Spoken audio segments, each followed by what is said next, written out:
Hola a todos nuestros amigos y amigas de Radio Conexión Vida. Bienvenidos a esta nueva edición de Contextos. En el programa de hoy recordaremos una fecha reciente y muy importante que es el Día Mundial de la Prevención contra el VIH, que ha sido puesta en el centro de nuestra atención el último miércoles 1 de diciembre. En esta oportunidad nos centraremos en algunos personajes de la ficción que han convivido con esta condición crónica en la literatura de Mario Vargas Llosa.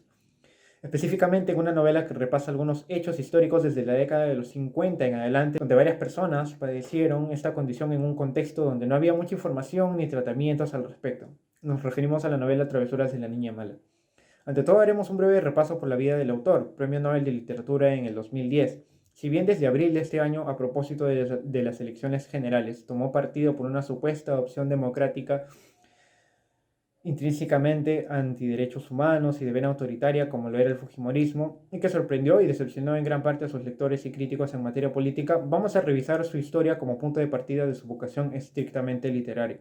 Recordemos que si bien este aspecto fue bastante reprobable en su momento, su literatura a veces contradice varias de sus posturas y es parte muchas veces de las ambigüedades y contradicciones de un escritor o de un artista en general. Vargas Llosa nació en Arequipa en 1936, sin embargo toda su infancia o gran parte de ella la vivió en Cochabamba, en Bolivia, junto a la extensa familia de su madre y sus tíos y abuelos. Desde pequeño estuvo muy incentivado por la literatura, siendo sus primeros escritos unas prolongaciones o extensiones no oficiales de algunas novelas o cuentos que iba leyendo. Como lo indica el mismo autor, un gran punto de quiebre en su vida fue enterarse que su padre seguía vivo y que de pronto este ingresara a su vida en familia junto con su madre y luego se mudan primero a Piura y después a Lima, donde le tocó vivir a Vargas Llosa toda la autoridad machista y anticuada de su padre, que incluso lo mandó a estudiar al Colegio Militar Leoncio Prado en un intento por reformar, entre comillas, su sensibilidad y sus inclinaciones literarias. Poco después, Vargas Llosa ingresó a la Universidad Nacional Mayor de San Marcos y allí tuvo a grandes profesores como Raúl Porras Barrenechea y crea él mismo junto a sus propios amigos ya fallecidos, Luis Loaiza y Abelardo Oquendo, la revista Literatura, que tuvo pocos ejemplares, pero que ya eran los indicios de su iniciativa de grandes proyectos para su vocación literaria. En paralelo, Vargas Llosa escribió un pequeño libro de cuentos titulado Los Jefes, con el cual gana su primer premio internacional Leopoldo Alas en España. El reconocimiento internacional lo logró, sin embargo, como ya es harto conocido, en 1963 cuando publica su primera novela, La ciudad y los perros, donde revive y transforma algunas experiencias en el Colegio Militar Leoncio Prado y añade desde luego varios elementos ficticios, pero que en su tiempo renovaron la escritura latinoamericana con varios puntos de vista, con desórdenes cronológicos, en alguna medida también. Desde entonces hasta nuestros días el autor no ha dejado de publicar gran cantidad de artículos, ensayos, cuentos, novelas y hasta piezas teatrales. A lo largo de su vida también ha publicado varias creaciones literarias en casi todos los géneros. En el 2010 recibió el máximo galardón literario, el Premio Nobel de Literatura, por expresar, según citó la Academia Sueca, las cartografías de las estructuras del poder y las aceradas imágenes de la resistencia, la rebelión y la derrota del individuo. Vargas Llosa también obtuvo en 1993 la nacionalidad española y un año después fue nombrado miembro de la Real Academia de la Lengua Española. Vargas Llosa también ha sido distinguido también con varios premios internacionales como el Príncipe de Asturias de las Letras en 1986, el Premio Cervantes en el 94 y otros más, lo que lo hace sin duda en uno de los escritores más ilustres que ha tenido el Perú y que ha tenido también nuestro país muy presente en sus ficciones. Si les interesa el cambio político o algunas inconsistencias que ha mostrado el mismo autor recientemente, los invitamos además a que revisen un programa que ya elaboramos aquí en Radio Conexión Vida que se titula El cambio ideológico de Vargas Llosa, donde hablamos un poco de su adhesión a lo que en la práctica era más bien un neoliberalismo y una rama conservadora de la economía, atentando pues contra los principios de libertad y acceso igualitario a la ciudadanía, de lucha anticorrupción, que el mismo autor había defendido y explicado en un ensayo titulado La llamada de la tribu. Bien, ahora pasaremos a revisar la novela que ya habíamos mencionado, Travesuras de la Niña Mala, que fue publicada en el año 2006 con el sello de Alfaguara, que tiene un poco más de 370 páginas. Precisamente esta es la edición que me acompaña para el día de hoy. Y si bien es cierto, la historia es algo extensa, pero uno de los motivos principales por los que la he elegido para el programa de hoy es porque nos muestra personajes rotos, quebrados, pero que al mismo tiempo en su estilo de vida, así como en sus espíritus, han podido convivir con sus respectivas condiciones, emociones y vivir sus vidas de alguna forma al máximo posible, e incluso superando algunos obstáculos que se les iba presentando en el camino. Si bien no es el caso de todos los personajes, la novela nos grafica de forma un tanto explícita ciertos males físicos, ciertos padecimientos y cómo afrontan ello algunas personas en un contexto donde no había mucha información sobre el SIDA, el VIH, las enfermedades de transmisión sexual y sobre todo la prevención. Si bien la novela no se centra totalmente en estos temas, aborda el aspecto sexual, incluso el de la discapacidad y otros muchos problemas psicológicos con bastante frecuencia. La trama es una serie casi interminable de encuentros y desencuentros en general entre Ricardo Somocurcio, el protagonista, con su amor de adolescencia, que durante gran parte de la novela la conoceremos solamente como la niña mala, según el mismo narrador, por el constante maltrato, indiferencia y daño que provoca a Ricardo, el protagonista. Este es el hilo central, sin embargo, ambos personajes irán por varios países del mundo cumpliendo sus objetivos, y la historia es al mismo tiempo una revisión, una muestra de lo que fue Londres, París, España, Perú, Tokio, entre otras ciudades que enriquecen la trama y los personajes. Sin duda es una novela que recomiendo mucho a pesar de estar entre el grupo secundario de novelas que tiene el autor, por decirlo de algún modo. Y bien, vamos a revisar ahora algunos fragmentos de esta historia. Sin comunicárselo a Juan, pedí una cita al jefe del Departamento de Enfermedades Infecciosas del Westminster Hospital, el doctor Rothkopf, hombre bastante mayor y un poco seco, de barbita entrecana y nariz tuberosa. Antes de contestar mis preguntas, quiso saber qué grado de parentesco tenía con el enfermo. Somos amigos, doctor. Él no tiene familiares aquí en Inglaterra. Me gustaría poder escribir a sus padres allá en el Perú diciéndoles cuál es el verdadero estado de Juan. No le puedo decir gran cosa, salvo que es muy grave, me espetó sin rodeos. Puede morir en cualquier momento. Su organismo carece de defensas y un resfrío podría acabar con él. Se trataba de una enfermedad nueva, de la que se habían detectado ya bastantes casos en Estados Unidos y en el Reino Unido. Atacaba con especial dureza a las comunidades de homosexuales, a los adictos a la heroína y a todas las drogas intravenosas, así como a los hemofílicos, salvo que el esperma y la sangre eran las vías principales para la transmisión del síndrome. Nadie hablaba del SIDA todavía. Se sabía poca cosa de su origen y naturaleza. Devastaba el sistema inmunológico y exponía al paciente a todas las enfermedades. Una constante eran esas llagas en las piernas y el abdomen que atormentaban tanto a mi amigo.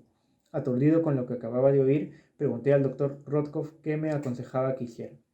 Decírselo a Juan, se encogió de hombros e hizo una especie de puchero.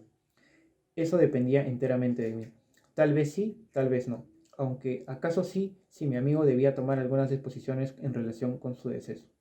Quedé tan afectado por la conversación con el doctor Rothkopf que no me atreví a volver a la habitación de Juan, seguro de que por mi cara adivinaría todo.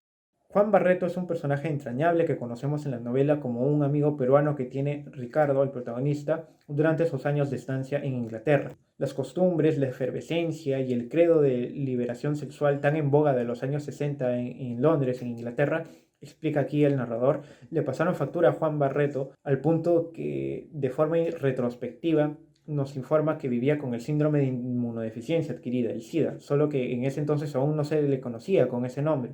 Y esta denominación, así como un mayor examen del virus y de este síndrome, se hace a fines de los años 70 e inicios de los 80 del siglo pasado. Sin embargo, existieron muchos casos previos décadas atrás, como nos lo muestra aquí la novela.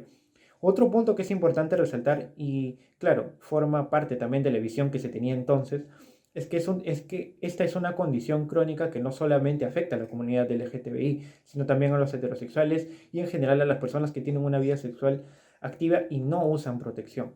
Por ello, el preservativo es la mejor manera de evitar infecciones venéreas, incluido el VIH, ya que este virus se transmite por vía sexual y por la sangre. Y este también es uno de los mensajes de los cuales podemos deducir de este fragmento de la novela. Vamos a ir ahora con la segunda cita del programa. Presa y, encima, violada por la policía de Lagos, precisó ella, clavándome los ojos como si yo fuera el culpable de su desgracia. Unos negros cuyo inglés no se entendía, porque hablaban pidgin English.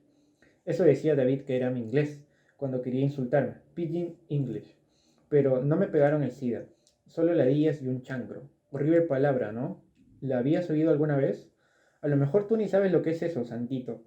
Chancro, úlceras infecciosas. Algo asqueroso, pero no grave, si se cura a tiempo con antibióticos. Solo que en la maldita Lagos a mí me curaron mal y la infección casi me mata. Creí que me iba a morir, por eso te llamé. Ahora felizmente ya estoy bien. Lo que contaba podía ser cierto o falso, pero no era pose la ira inconmensurable que impregnaba todo lo que decía, aunque con ella siempre era posible la representación. Una formidable pantomima. Me sentía desconcertado, confuso. Esperaba cualquier cosa de esta entrevista menos semejante historia. Siento que hayas pasado por ese infierno, dije por fin, por decir algo, porque ¿qué se puede decir ante una revelación semejante? Si es verdad lo que me cuentas. Ya ves, me ocurre una cosa tremenda contigo. Me has contado tantos cuentos en la vida que ya me resulta difícil creerte nada. Aquí la niña mala, el personaje, nos cuenta la cruel experiencia que le tocó vivir en Lagos sufriendo violaciones y vejaciones que le produjeron una infección sexual. Para este punto ya conocemos el punto de vista, estilo de vida y la desprotección que ha vivido el personaje. Y si bien resulta crudo el modo en el que cuenta su experiencia, menciona algo importante. Uno, que no todas las infecciones son mortales y que varias de ellas se curan con antibióticos, con tratamientos.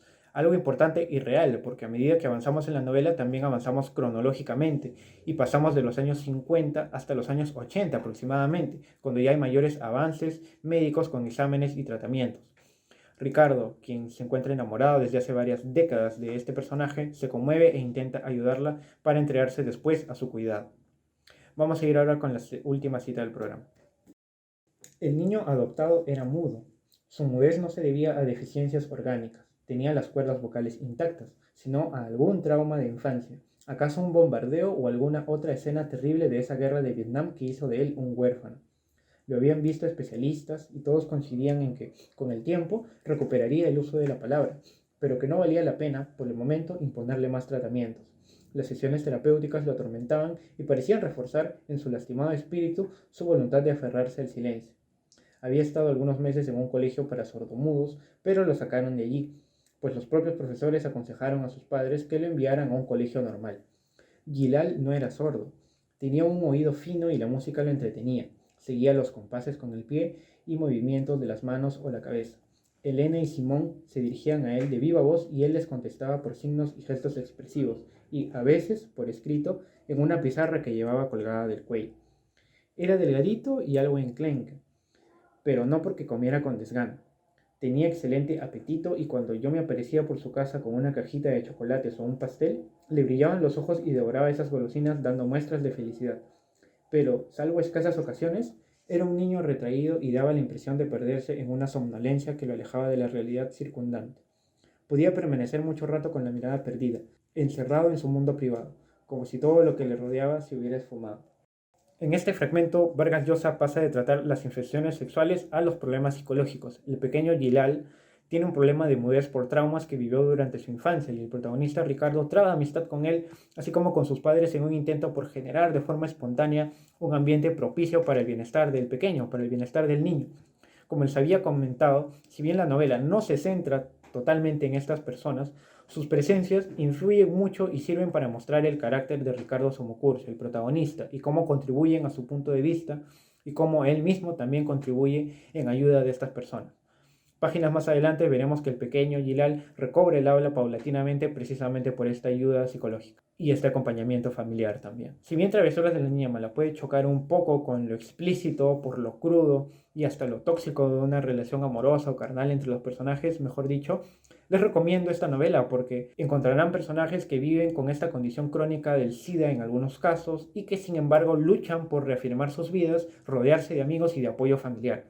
El caso del pequeño Gilal también es un ejemplo del acompañamiento psicológico y familiar en temas delicados como traumas o episodios muy fuertes en la infancia. Las violaciones, la falta de protección sexual, un diagnóstico, un tratamiento continuo también son temas secundarios en la novela, pero que adquieren un peso relevante y un peso enorme para el avance de la trama.